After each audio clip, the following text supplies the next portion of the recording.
Guys, champion ba ang Big 500? Champion ba ang mga board of directors?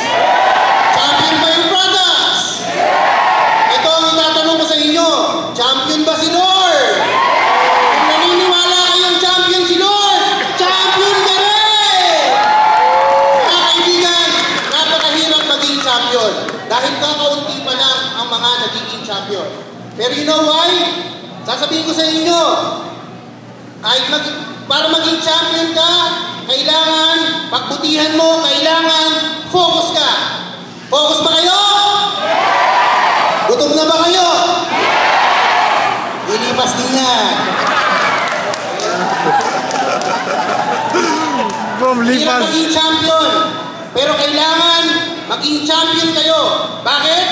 Dahil pag nag-champion ka dito sa Big 500, hindi ka lang champion sa mga uplines mo.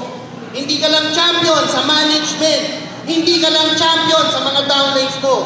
Kundi champion ka sa pamilya mo at sa mga mahal mo sa buhay. Yun ang importante. Dapat maging champion ka. Tama ba? Ngayon, dapat excited kayo. Sabi ko sa inyo, sandali lang ito eh. Are you excited?